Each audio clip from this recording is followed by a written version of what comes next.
сложно. Well, okay. So basically, I'm gonna do the intermediate nonviolent communication workshop here, guys.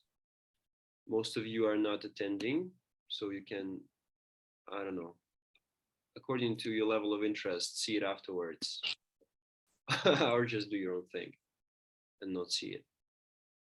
So I'm gonna start with this one.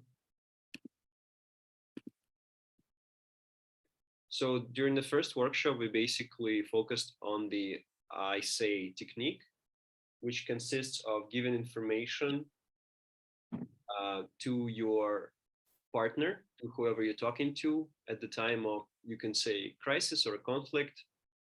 And it basically consists of four things. So we're doing a recap right now. So the first one, you give them an observation, an objective, non-judgmental observation.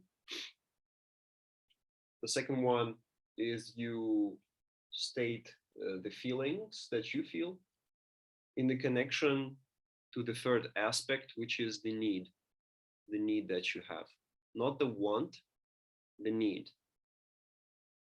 And the last one is you do a request, the fourth one. So basically, when you give those four aspects of information, which is an observation, your feeling, the need, and the request, you are able to preserve this nonviolent communication, and you're actually able to make a connection with a person and resolve most of the conflicts. So this technique is especially useful when you're doing some kind of negotiation or you're talking through some sensitive issue, some sensitive problem, be it at your personal life or at work, something emotionally charged, but you may find it useful. So going back to the nonviolent communication as the philosophy or a technique, there are two principles that lie in the core or at the heart of the nonviolent communication. So the first one is that we don't want to harm others with our thoughts, words, and actions. So in practice, our speech has to be sincere, open. We have to respect the speakers, of course, and the trusting environment has to be there, and the freedom to take charge of our own feelings, needs, and behavior is there. So in other words, this is the type of behavior where we take full charge and responsibility for our own perceptions and the way we process reality. And the second principle is that we are using speech to speak the truth. So we use it benevolently. So this is not any sort of communication that uses manipulation techniques. And by manipulation, I mean that we try to do something covertly. So we try to do something under the table, and we're not trying to force the person. We're not applying force to persuade them by force or by harming the person. That's an important distinction. And the idea behind that is that by doing something like manipulation, we are not able to create natural and meaningful relationships. And so since we're a theater collective,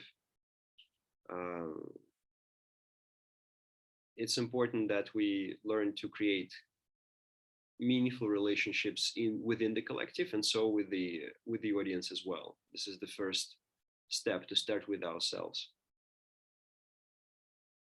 So this kind of speech is sincere, open, it saves energy and time, and it makes our connections meaningful. So basically, what we're going to talk today is we're going to talk about emotions, feelings. We're going to talk about the golden rule of rejection and something else that escapes me, but we'll find out through the presentation. So we talked about that in the previous one, about emotions and feelings. And emotions basically are psychic processes that reflect subjective relation of a human being towards reality. So emotions are elementary form of experiencing the relationship towards objects and reality. So in other words, we can say that emotions are filters But another important thing to understand is that our feelings and emotions are based on our thinking processes. They are based on the way we think, on the thoughts that we have, and on the beliefs that we have. And that also means assumptions and other things like that. So that's why in this technique in nonviolent communication, it's important to process your thoughts and be aware of our thoughts and the kind of thoughts that we have. Not any thoughts will do for this kind of communication. So the most important thing is to be aware when we have, you can say, negative thoughts. So the negative thoughts, you will know them by the feeling of anger or irritability, fear, all of those so-called quote unquote negative emotions. They will be prompted by the feelings, by the thoughts, by the negative thoughts,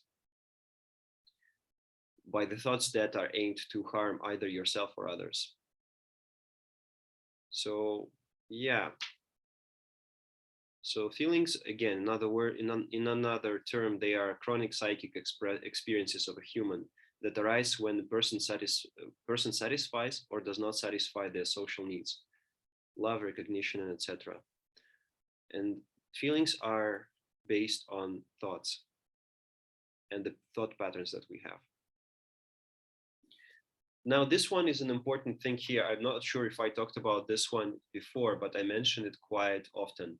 There are three compartments of human brain that we can distinguish that are important for communication.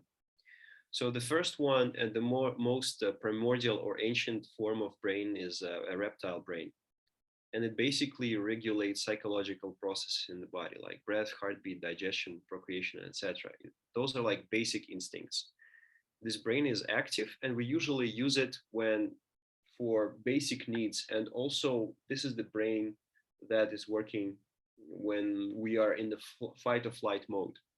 This is a very simple black and white model of seeing the world. And if we are trapped in this kind of mentality, then our communication is limited to attacking, defending. So the communication becomes mostly like a fencing lesson, not something deeper than that or more meaningful. And it involves lower caliber of emotions like fear, anger, and basically the mentality that we're in is like a critic, or you can say, yeah, like a, I don't know, a black and white mentality pretty much. Now the second compartment, or something that mammals have, it's called an emotional brain. It's called limbic system. So this limbic system, it maintains a link between parents and their posterity with the support of basic emotions. It secures survival of the entire species. It contains 90% of human emotions. This part of brain regulates human relationships towards objects and events. So to see the difference between these two, you can look firstly, for example, at a lizard or a snake. And the way they communicate is very different, for example, than a cat or somebody with warm blood will communicate, like a mammal. So usually mammals, for example, parents take more care of their children and they create more meaningful connections between their posterity. And that's how they survive or have higher chances of survival more. So it's not the same with the the reptiles. Now, the most refined compartment is the neocortex, and it's called, quote unquote, a rational brain of primates. This part of brain allows analysis, evaluation. It plays cognitive functions of attention, recollection, thinking, behavior control, understanding of abstract categories. This is a very subtle part of the brain, and this part of brain is the last to process information. It is not stable.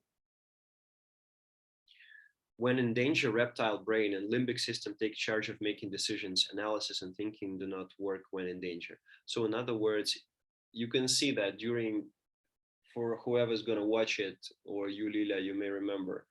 So when we are in a good mood, in a good frame, there is analysis there is complexity there, we're thinking, we're collecting, we're feeling trust is there, respect is there. But for example, but when something triggering is happening, when we feel that we are in danger, we completely go into the fight or flight mode. We become like a reptile who is on the run, who's on the who's ready to start the fight for their life. Either start to fight or start to run from the situation. So avoidance and other basic things like this happen on the reptile brain plane.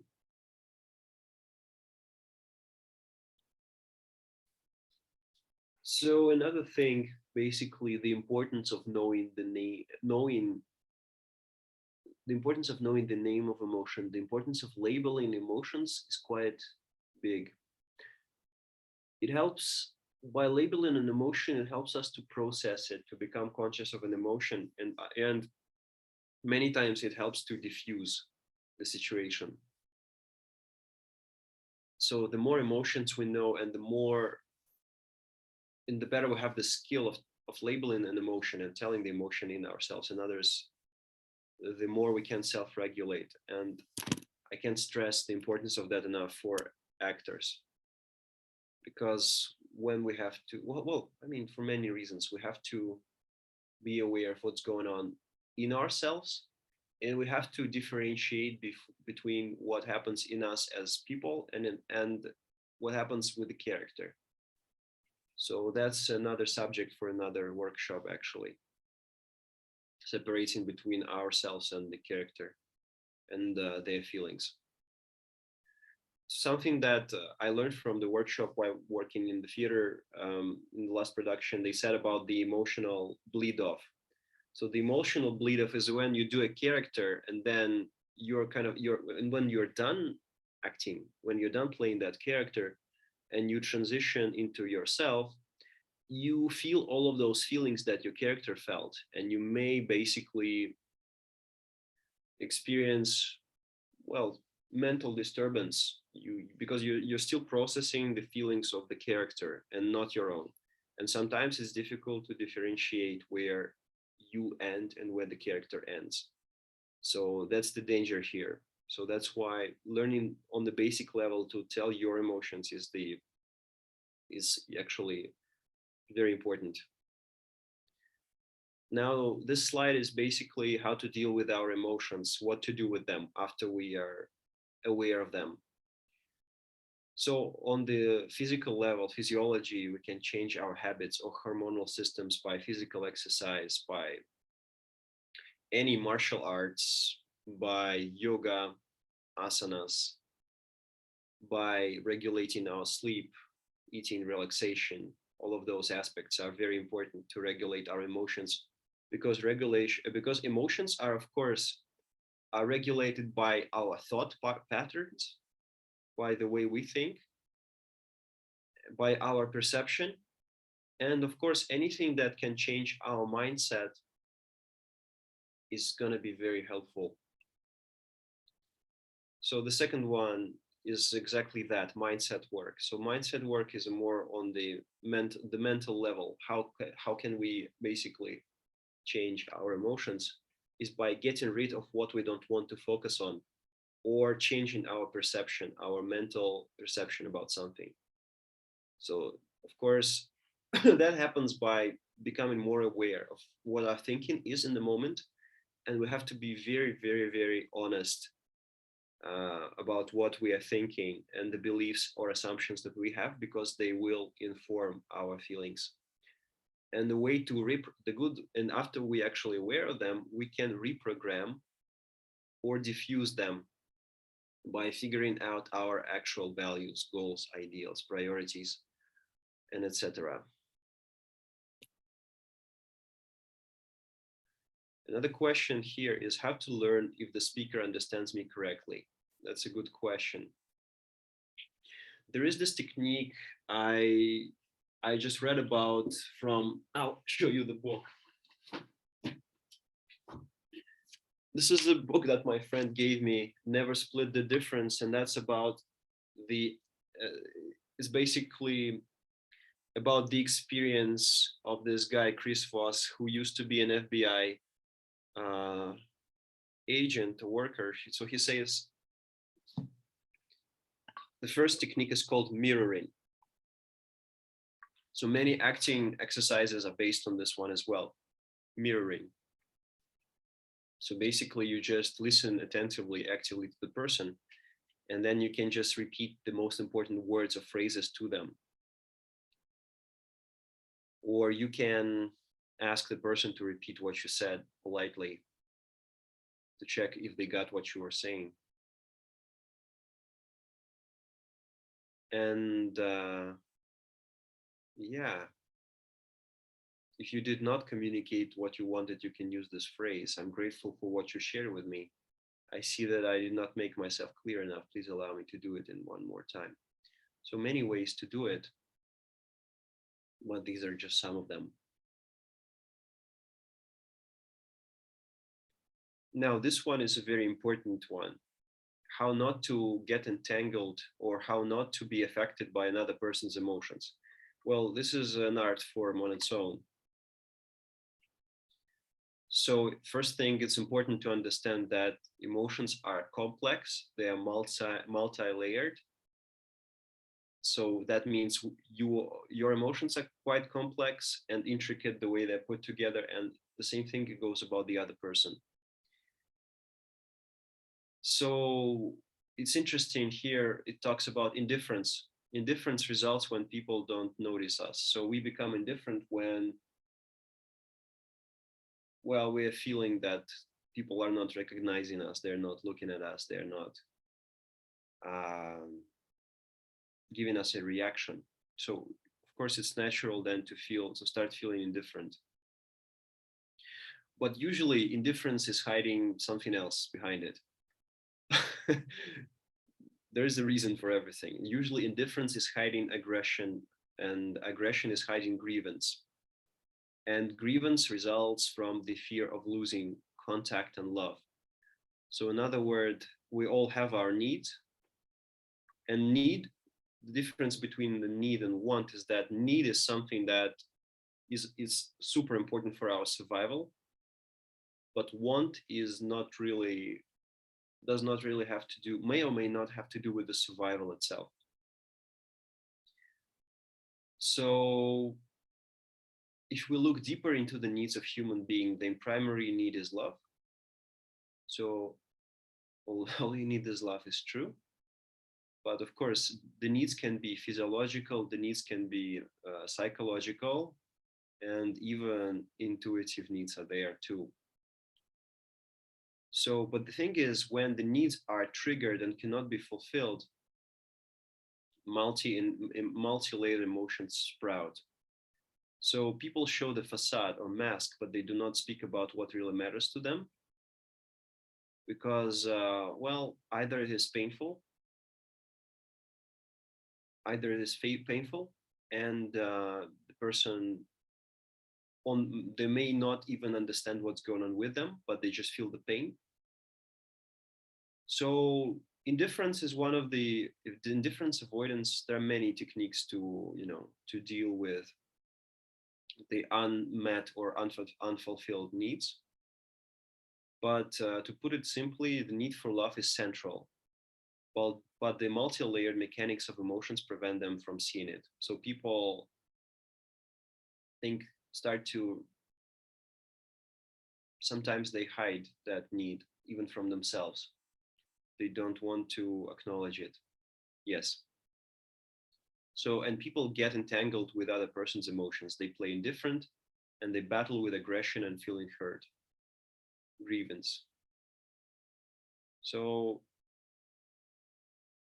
and of course, when the person feels aggression and feeling grievance, their mental process starts to be very filtered through that lens, and they suffer even more. They start to develop assumptions, beliefs based on the feelings, the aggression and hurt that they feel. And that separates them even more from people. So the separation is there because the facade and the mask, it has to be built up. The way I like to call it is an armor. So your armor, you'd start to develop even more armor to protect yourself, because your need of being loved and acknowledged is so great now that you have to signal it to the person by doing something radical. And aggression is a way to signal to the person and to yourself really that your need, that something really important to you has not been met. Do you have any comments about this one? I think it's quite, this one is quite loaded. Well, I have thoughts. So if the wrong way to go about it is to build an armor, does this mean that the right way to go about something that's like triggered at the moment is like to surrender? What's the right way to go about it? So I don't want to take charge in saying what is right and what is wrong, but there are different options here. So, and you're saying the armor is one of the options. When you feel hurt, you, Okay, yeah. it's natural to build an armor. It's good at this moment. But the question is, how do you address the need? Because you want to fulfill the need. And the armor can only protect you for a certain moment, but the armor cannot give you love. The armor just gives you protection. And we still need love. We still want our needs to be met. So the first thing could be acknowledgement, or as you're saying, surrender. We can say surrender in the positive sense would be to acknowledge and to actually accept the situation the way it is. And acknowledgement means becoming really aware of our need, of our feelings, of our thoughts and feelings about the situation, our perception of the current situation. And then we can go farther and dispute our beliefs about the situation, which in the first place led us to create this armor. So usually, um, yeah, so surrender in the sense that we have to be radically honest and acknowledge the situation the way it is. We have to look deep into our needs, our thoughts, our feelings about the situation. And we have to unclutter the thoughts and feelings that led us to this situation in the first place. We have to address the issue, but do it in a non-violent way. That would be by, yeah, that's the way to do it. And we will come to that, I think, right now. So, how to focus on the needs of a person? That means yourself and the other person. So, it's important to figure out their values. So, every person is different in the sense that everybody has their own perception, because what is valuable to me and to you is going to be different. Value is a very subjective thing, but values, they show the worth, what's important to us. And what we can do is to try to probe deeper from the surface into the heart of another person, meaning trying to understand their value or what's valuable to them. And the best way to do it is by active listening. And by active listening, that means the listening which is completely free from protectiveness, from judging, and from assumptions. You have to be clear. You have to be able to shun your assumptions and what you think is happening with the person. You have to just be there and listen to what they have to say. You have to. We can provide this respectful and trusting environment where they feel listened to, and they can open up. Because usually, when the person is hurt and angry and grieving, there is a lot of there already, and they just need to process it. So there are what four reactions can follow the negative emotion. So when we feel aggression, threat, blame, fear, all those things. One thing we can do that does not serve us is we can blame ourselves. We can take it personally. And the result will be low self-esteem, self-worth, shame, depression, complexes. So all of these things, they will result by buying into our distortions about the situation and the ourselves, by believing what we feel is happening here, by tapping into our assumptions. Yeah, by actually believing in them. Another way that we can do, which will not serve us, is we can blame another person. We can attack the person, defend ourselves, and that will result in conflict and aggression. And that is based basically on the we attack and defend when we are or when we are feeling, you know, that we are being attacked and defend, and the other person is defending. So this is like being in the first reptile brain compartment. The third way to go about it is by empathize towards yourself. You can understand what you feel, but you do not understand your emotions. And then that will result in anger. So I have to make sure I understand this one too. Understand what you feel, but you do not understand your emotions. Yeah, I don't understand this one. And how can it result in anger? No, I think, yeah, there's a mistake here. So basically, empathy is not the word. Empathy is the wrong word here. So basically to the danger, it's not empathy, but to not understand what you're feeling, to try to maybe the thing is here to fail to show empathy, to fail to empathize with yourselves. So not to understand entirely what's going on with you. So actually to empathize with yourself is the positive way. Empathy means basically to try to understand what's going on. So empathy towards yourself is good. What is meant to be put here is to fail to empathize with yourself. So it means to judge. So the way is, of course, to empathize with yourself and to empathize with the other person. So try to understand yourself and the other person. And empathy is different from sympathy in that sympathy means you have to accept completely their position. You have to completely accept their values, but you don't have to do it if you just empathize. Empathize means you just understand yourself and the other person, but it does not mean that you completely agree with their position. But you try to do your best to understand. And that results in understanding, clarity, and acceptance of yourself and the other person. And that will also include accepting the negative parts about yourself and the other person. So we're going into the next section here. Do you have any questions about this one? I know that it was a little confusing here with the empathy towards yourself. The slide is meant to say not to empathize with yourself. Yeah, I get it now. So the next thing is a very interesting one. Say no. So in negotiations, in conflict dealing, is in any tricky situation, to say no is an important one. But when do we need to say no? These are the open questions. Why don't we say it often? And the golden rule of rejection. So when we do need to say no, when basically someone is assaulting or attacking us. So that's self-explanatory.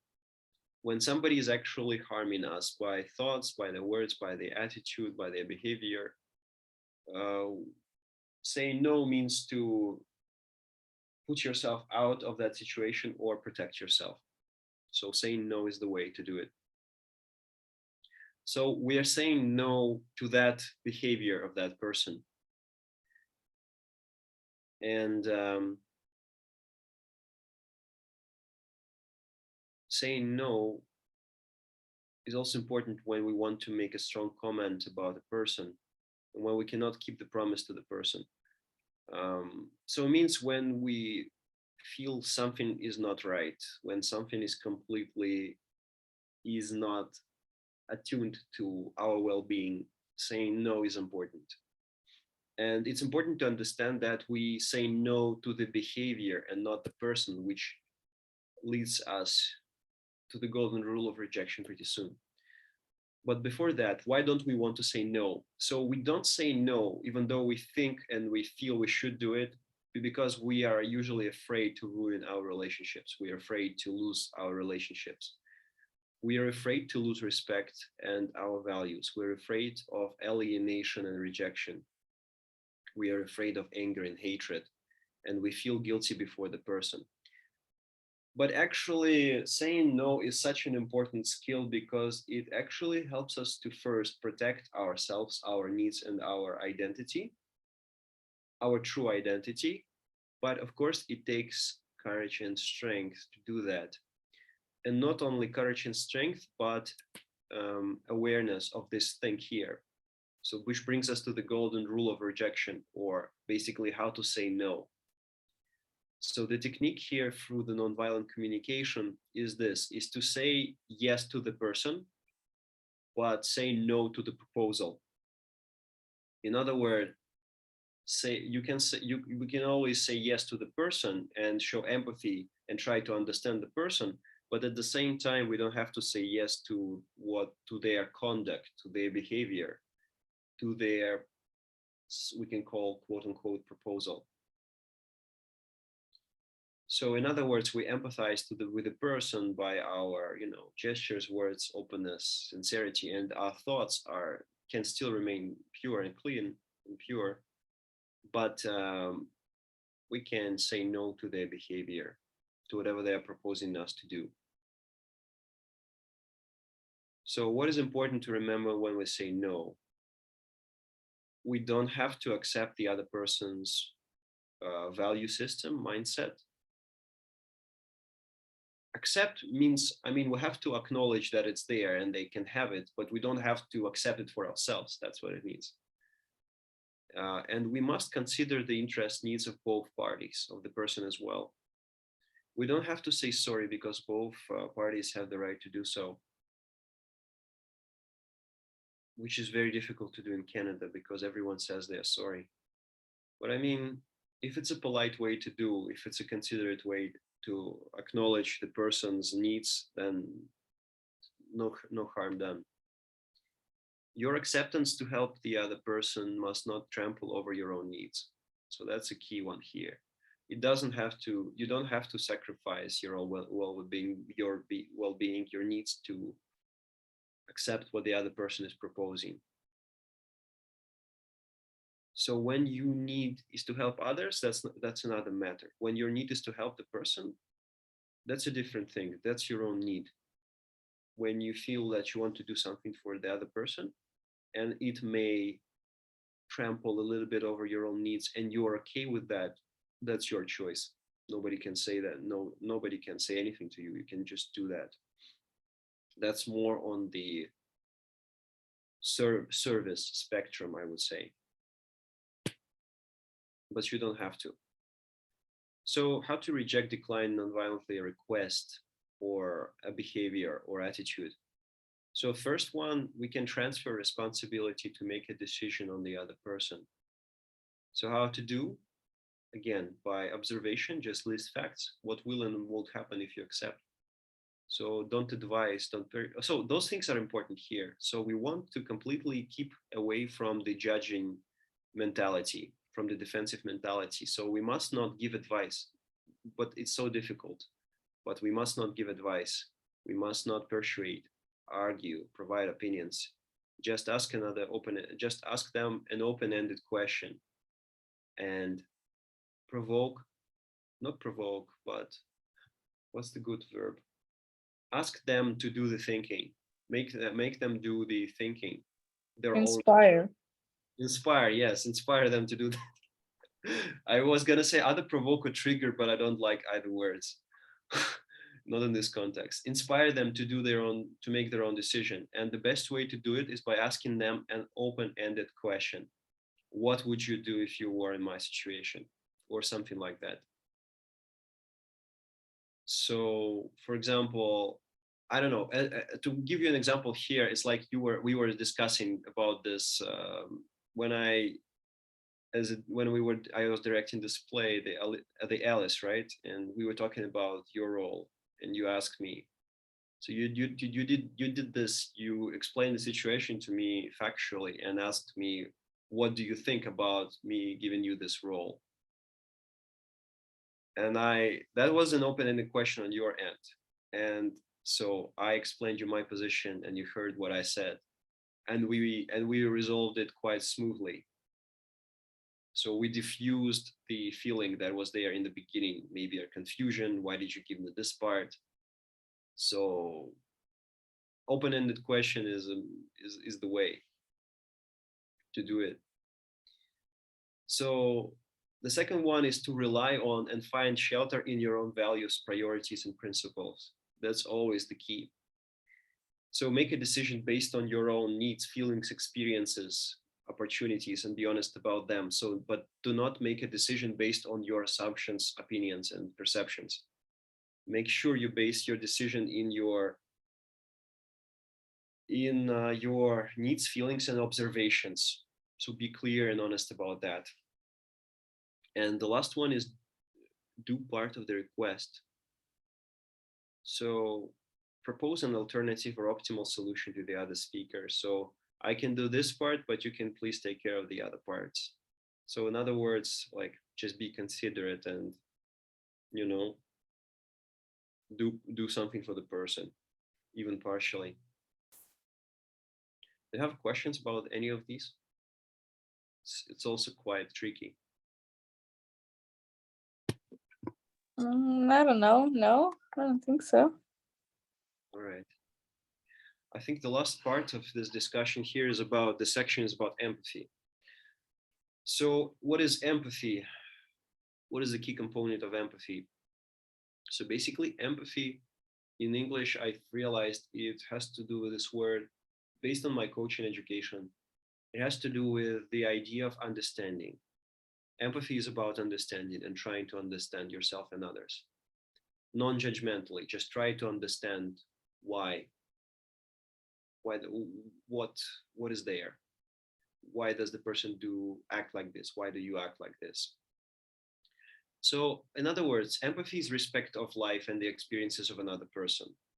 Empathy demands full focus on what the other person is saying and the way they're saying, and non-judgmentally. So I've been saying a lot during this workshop here about the first part, which is the judging mindset, and the opposite mindset, which we want to be in, is learner mindset. Learner mindset is more like a human, it's like neocortex existence. You know how I spoke about three brains that we can have. A reptile brain, which is the oldest one, fight or flight. This is a defensive one. This is when we put on the armor. The mammal is about feelings and emotions. But neocortex is the most advanced and subtle type of brain. And this is the learner mindset. When we're flexible, when we're creative, when we're reflexive, when we see the full complexity of life, when we are not judging, where we are curious. Curious is another word to understand this mindset. We are curious and we are in the researcher mode. We don't assume. We try not to have any biases in this mindset. It's like, as you know, as actors, we must never judge our characters. We must always be, you can say, an advocate of our characters. They say in the acting schools, you have to understand why they behave like this, what happened, what makes them do it like this. So it's always curious. You have to be radically curious as an actor and as an artist, I think. But that's my subjective view. So what is there to say? The key component of empathy is presence. Oh, before that, we provide another person with time, space, which they require in order to let them fully express themselves and feel expressed. So the skill that achieves that is active listening. Just listening and in a curious, non-judgmental way. letting the person express the way they express. So the key component to empathy is presence. We follow the person to express, we allow the person to express themselves fully before we move to providing solutions or fulfilling their need or their requests. So that is presence. How to develop empathy. So, of course, what's the importance of empathy is that, again, we create meaningful relationships, personal and professional. Empathy is key for that.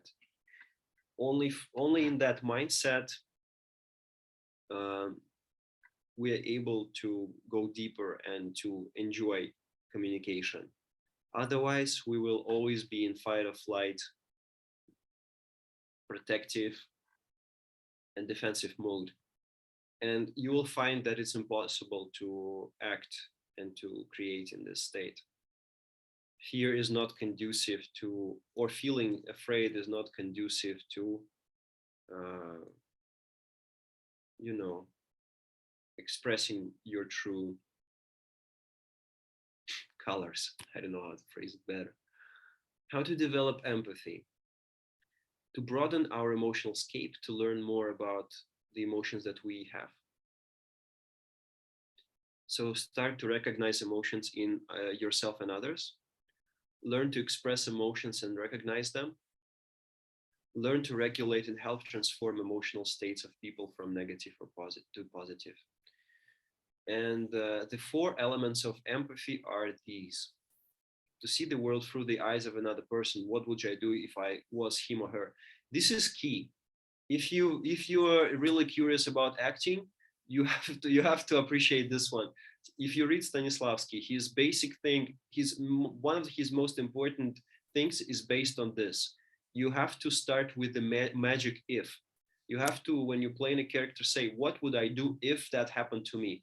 If the mad person was in the house, how would I behave? If I love that person, how would I behave? If I was an emperor, how would I speak? So that's the childlike mindset, openness mindset, learner mindset. What would I do? And you have to start with empathy. So second one is to recognize the feeling behind it. To recognize the feeling behind it, behind what you're feeling and behind what the person is feeling. So probe deeper into what's going on. Pay attention to emotions. That's important for empathy. The third one is to allow the person to be the way they are, unconditionally, non-judgmentally, which is super difficult, but this is the way, this is the rewarding way. Just give them an opportunity to be who they are. And sometimes it's super difficult when it's especially the person behavior is opposite to your values, to your mindset. But again, the key here is to separate. You empathize with the person and not their behavior. We must always, it's not a question, when we empathize, we completely empathize with the person, but their behavior, we just try to understand, but we don't have to agree with it. So the fourth one is to express understanding of another person with gestures, intonation, and actions and words. So that means physically what we do, we mirror what the person is doing. And by doing that, we actually connect with the person. So if I'm talking like this and you talk like you parody or mirror my voice, it means that we're trying to make a connection there. Or if we are making an eye contact, it means we are mirroring each other. We're making this connection.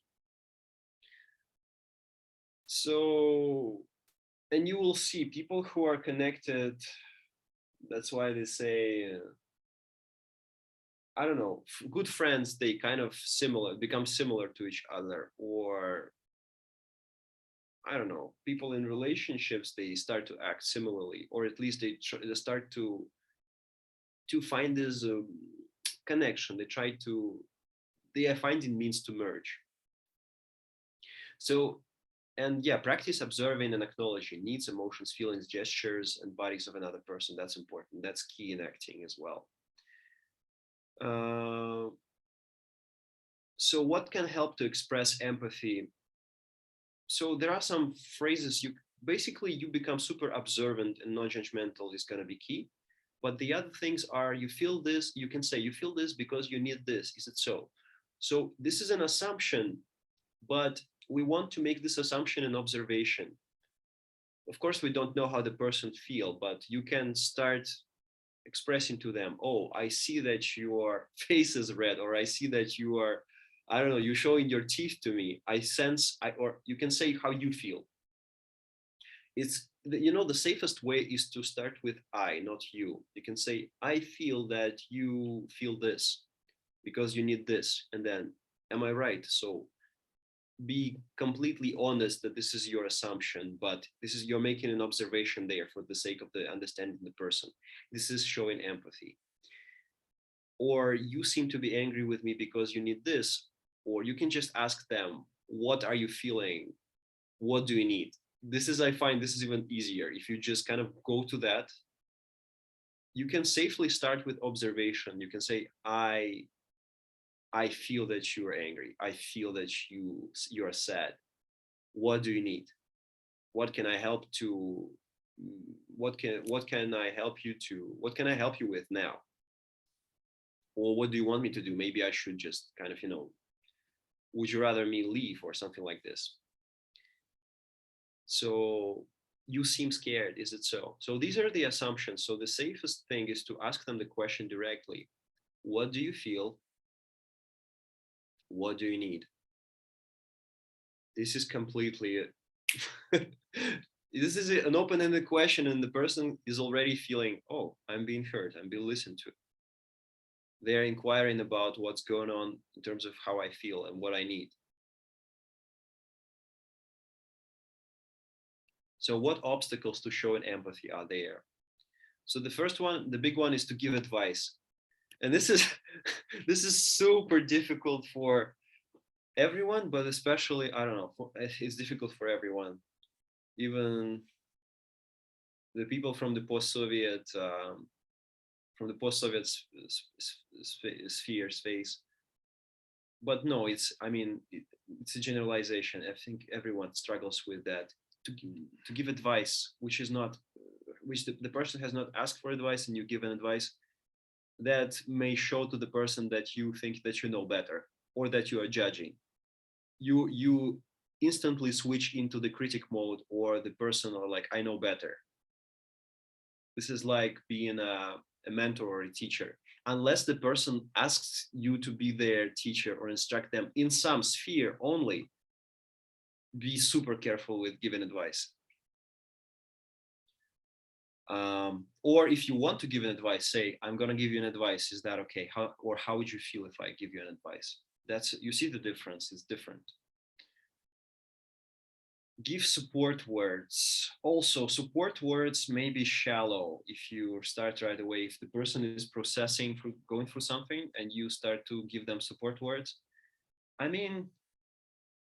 it may be genuine. If you genuinely feel the person needs that, you can do that. But if it's just, if you have to be honest with yourself, if you're just sugarcoating the situation, and if you're afraid to just give the person your attention and just to go with them by listening to what's going on, support words won't do. Self-explaining may or may not help as well. Maybe the person does not need to be self-explained. Maybe they just want to be heard. That's it. So when and why don't we empathize with others? Because we need empathy ourselves. Usually that's the biggest challenge, why we don't empathize with others, because we need empathy. Some people, sometimes we need to be understood. And the first step that we can do is to try to understand ourselves, give this empathy to ourselves by asking ourselves, what do I need? What do I feel? Why do I feel like this? How can I help myself? And active listening requires resources. So to be an active listener, to active to another person, to be completely free of judgment in the learner and curious mode, you have to meet your own needs first. So the solution is to take full responsibility of your own feelings, of our own feelings, thoughts, let go of responsibility for the feelings of others, just allow other person to figure it out on their own. Then we can help others meet the needs of our out of compassion and empathy, and not out of duty, fear, guilt, or shame. But okay, here I want to say, if there's this need of duty in us and we want to do it by, say, showing empathy to others, it's different, because this is our own need and we have to be clear that we want to do it. It's valid. But to do something out of fear, guilt, and shame, or anger, it's a different matter. These are usually the indicators that we need to empathize with ourselves first. It's super difficult to do any kind of service before we do service to ourselves. So that's why self-empathy. So the 4 steps of self-empathy are, again, what do I need? Or what unmet need determines my attitude towards myself right now? So we need to understand what we need right now. Or what we want. This is different. When our needs are met, we can focus on what we want. Another one is our feelings, emotional state. What do I feel? Or what do I think about this when I'm in this state? The second one is to empathize with our own needs and pains. Just acknowledge what is going on, acknowledge the need, acknowledge the unmet need, acknowledge the pain, be respectful towards it and towards yourself as a person. And even you have to accept, perhaps most of the time you have to accept, or at least acknowledge your behavior when you're in that state.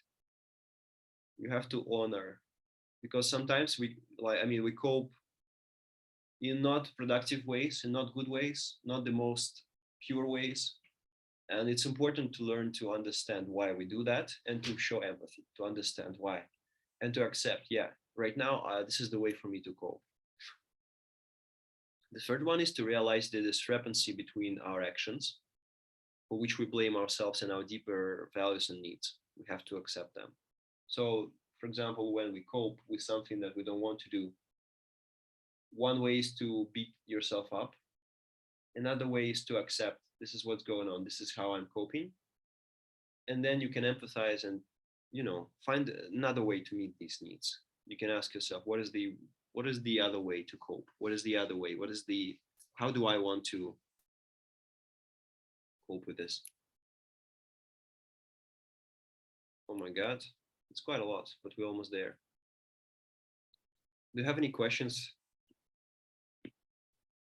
Observations? No. All right, let's move towards the closure then. So emotional intellect is, of course, EQ, everyone knows, most of the people know right now. So emotional intellect is empathy plus self-empathy. Emotional intellect determines the quality of life.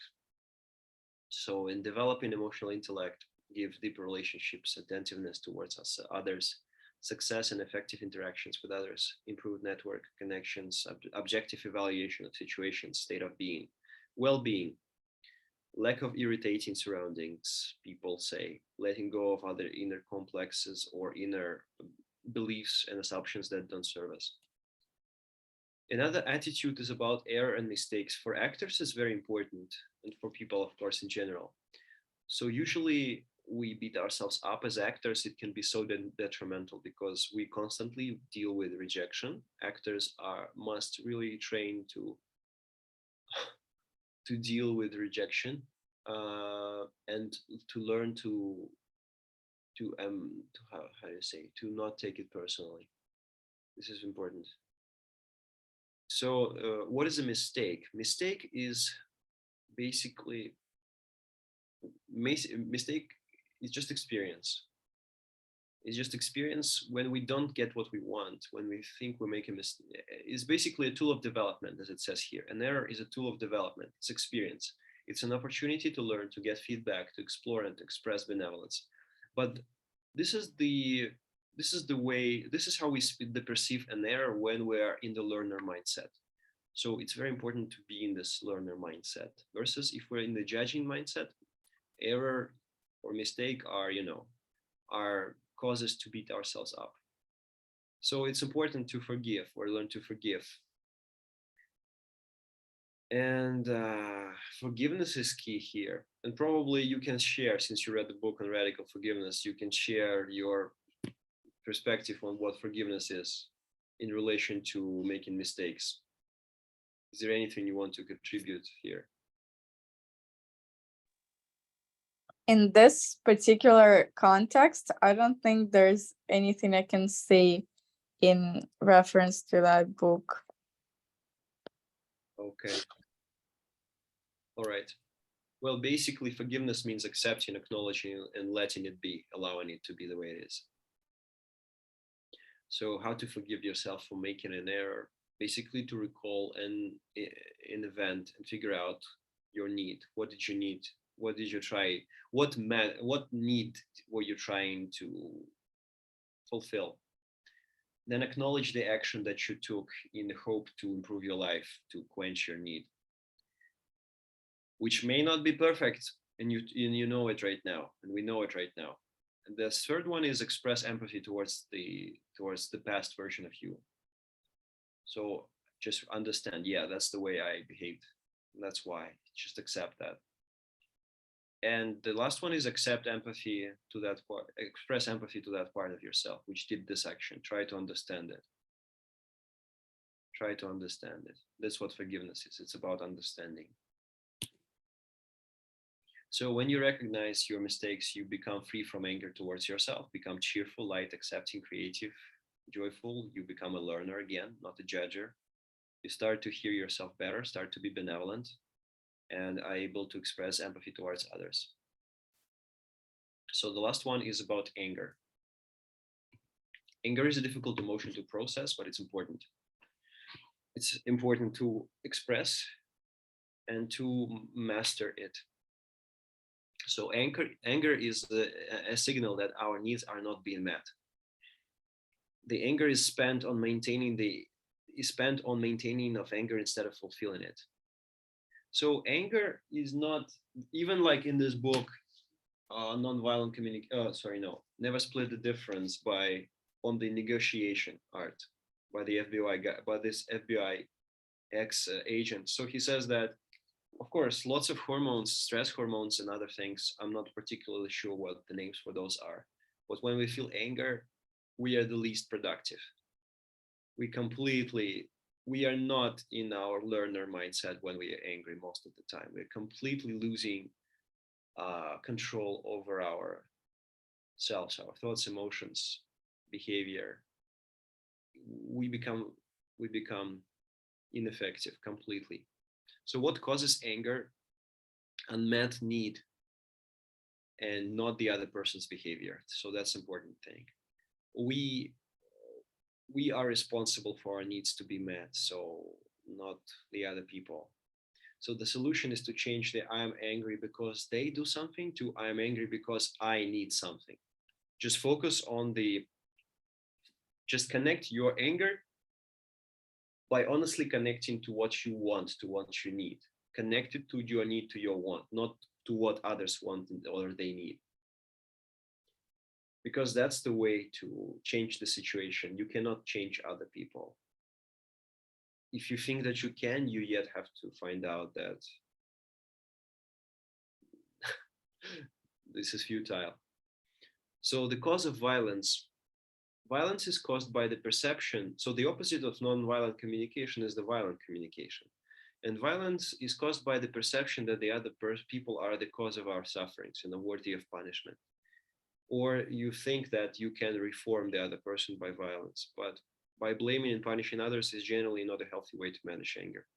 By blaming and punishing, you trap yourself into the first level of existence, which is the reptile brain, attack or defend. You're not able to leave this paradigm. You are trapped there. So the 4 ways to express anger non-violently. First one is to pause and recognize it. You have to acknowledge it. You have to be honest that you're feeling anger. And then you have to recognize opinions and evaluations or thoughts, beliefs about that. So you have to see that the judgment is going on. The judger inside of us will have lots of to say during when we are angry. When we're in judging mode, we completely think that we know what is right and what is wrong. So we are completely not in the learner mindset, but in the judger mindset. The third one is to recognize the need. And the last one is to verbalize your anger through the I speak technique. So voice your observation, your feelings, your needs, and do a request. So this is the end of this nonviolent communication intermediate workshop, guys. Gal, Gal and the virtual guys. So yeah, do you have any questions or comments on observations? What did you find useful in this?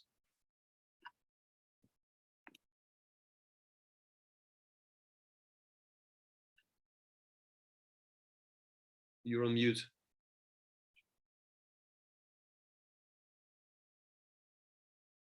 Yeah, you have to unmute, Lila. You have to unmute. Yeah. Okay. So interesting observation. In this book mentions that there's two responses, fight or flight, but I know there's also freeze reaction. And this book, your slides didn't mention that one. Yeah, it didn't, but the freeze is there. The reptile brain, brain is actually notorious for fight or flight. Fight or flight, this is the ideal outcome. When we freeze, this is the, how to say, this is the least effective tool. When you look some lizards, when they're afraid, they just freeze and they don't move completely. And this is not a good coping mechanism even for reptiles, but it is there, of course. On this level, we can freeze. It means that we are not able even to fight or flight. We are not even effective on this level.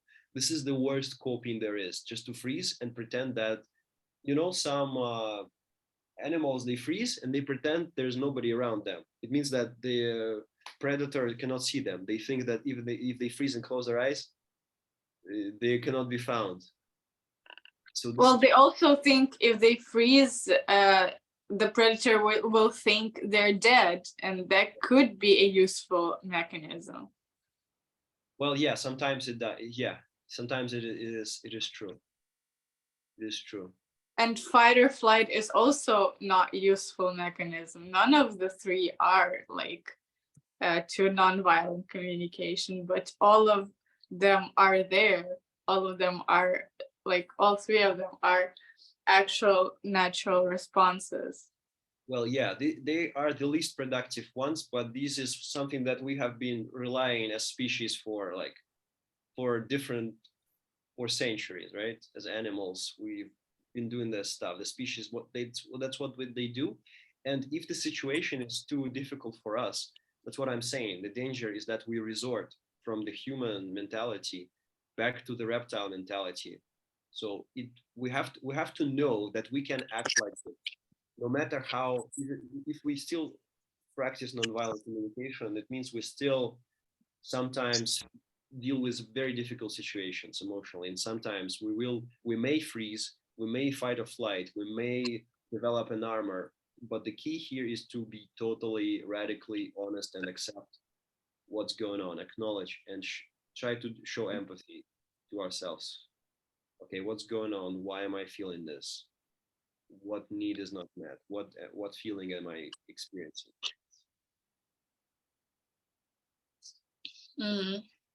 Also, it was interesting the way your slides were mentioning that labeling your emotion is important, because sometimes I personally, when I feel something, and you also mentioned that emotions are multi-layered and complex, and sometimes I feel like words are not enough to explain everything that I feel.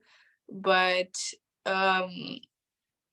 what the slides were saying that like it's still important to label your emotions, all of them, and like it's helpful to understand what's going on.